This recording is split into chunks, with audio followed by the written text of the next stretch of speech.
तो सबसे पहले अगर हमें मर्यादा पुरुषोत्तम राम तक पहुंचना है तो सबसे पहले हमें शत्रुघ्न जी को याद करना पड़ेगा। क्यों? अब आप कहेंगे क्यों भैया, कि शत्रुघ्न जी को क्यों याद करना पड़ेगा? तो जब नामकरण हो रहा था तो गुरुदेव वशिष्ठ एक चौपाई गोस्वामी तुलसीदास बाबा लिखते हैं नामकरण के बारे में। जाके सुमिरन तेरी पुनासा, जाके सुमिरन तेरी पुनासा, नाम शत्रुघ्न वेद प्रकाशा, नाम शत्रुघ्न वेद प्रकाशा।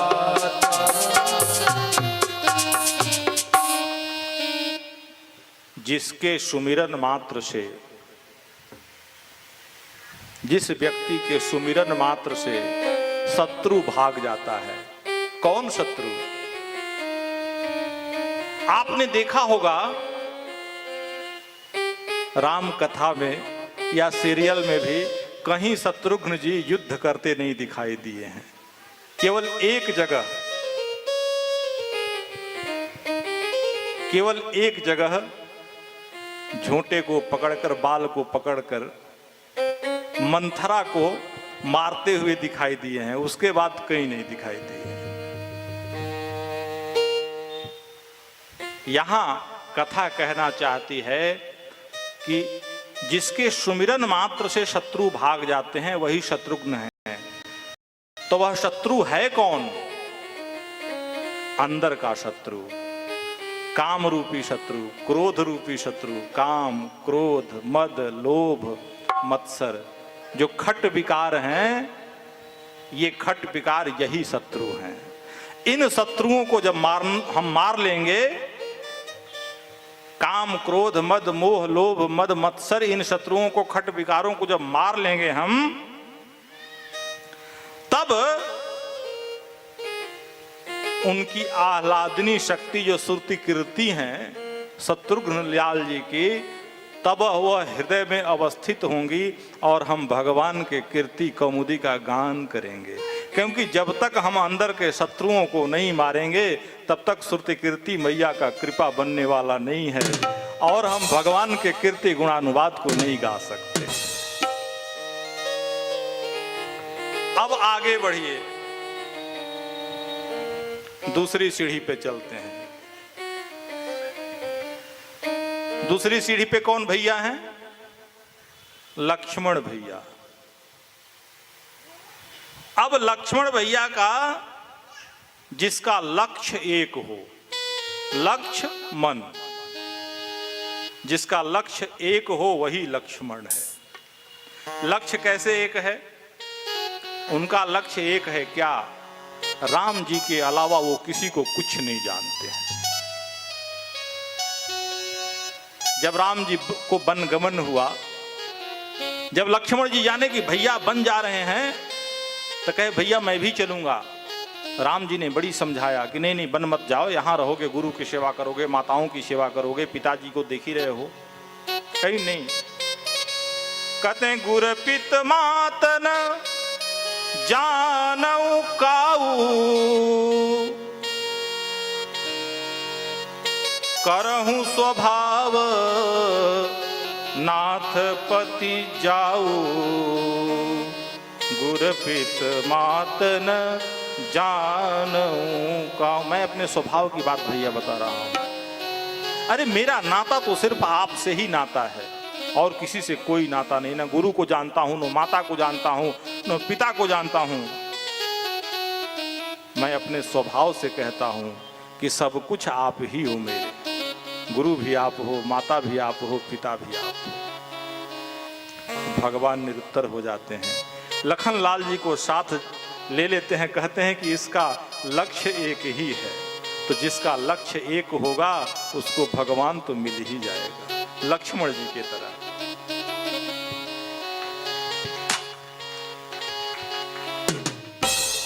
मोरे सबई एक तुम स्वामी, मोरे सबई एक तुम स्वामी। दीन बंधुर अंतर्यामी, दीन बंधुर अंतर स्वामी, मोरे सबई एक तुम स्वामी, मोरे सबई एक तुम स्वामी। माता रामो। अब सिटी मॉल के साथ मनाइए ये त्योहार सीजन और भी खास। 1 किलो चीनी केवल 29 रुपए में। 1 लीटर माता रामो मत पिता रामचंद्रो, स्वामी रामो मत सखा रामचंद्रः, सर्वस्वं मे रामचंद्रो दयालो, नान्यं जाने नैव जाने न जाने। अब जब इस हृदय में, ध्यान दीजिए, जब इस हृदय में लखन लाल जी का प्राकट्य होगा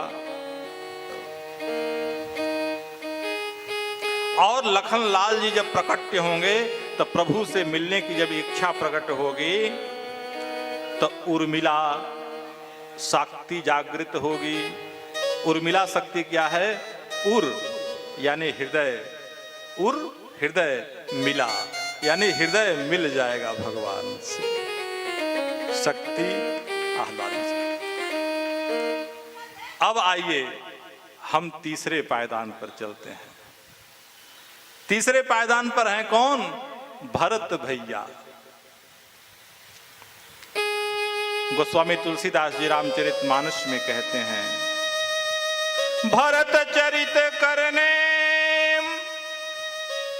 तुलसी जो सादर सुनहि, सिय राम पद प्रेम, अवसि होई भवरस बिरती।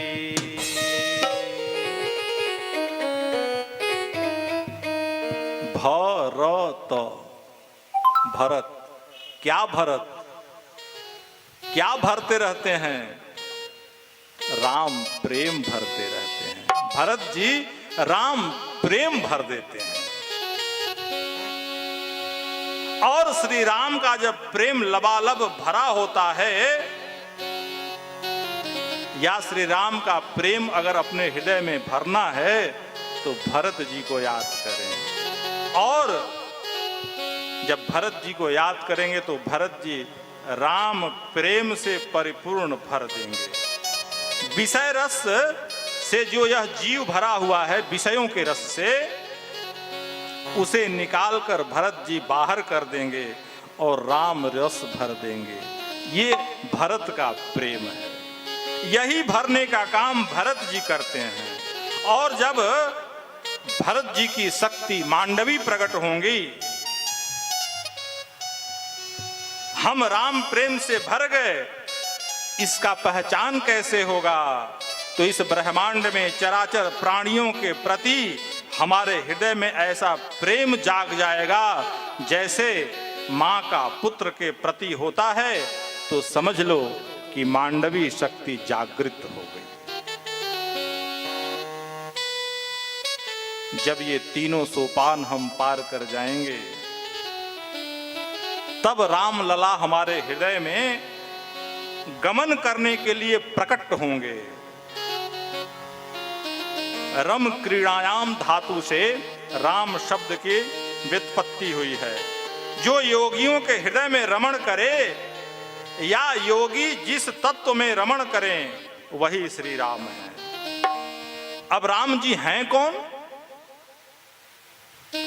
तो राम जी के स्वरूप को गुरुदेव वशिष्ठ बताते हैं और बाबा तुलसीदास जी लिखते हैं, अरे जो आनंद सिंधु सुख राशि, जो आनंद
सिंधु सुख राशि। अरे श्री राम जी तो साक्षात आनंद के सागर हैं। अच्छा एक बात बताइए, आनंद का कोई पर्यायवाची शब्द है? नहीं है। ढूंढिए, आप डिक्शनरी में ढूंढिए, नहीं मिलेगा। आनंद के और ऊपर जब बढ़िएगा तो परमानंद मिलेगा। लेकिन अगर सोचिए कि आनंद के विलोम में कोई मिल जाए तो कुछ नहीं मिलने वाला। और आनंद हो या परमानंद हो, उसके सुख के राशि, सुख के सागर हमारे राम जी हैं, हमारे श्याम जी हैं। इनके अलावा और कोई नहीं है।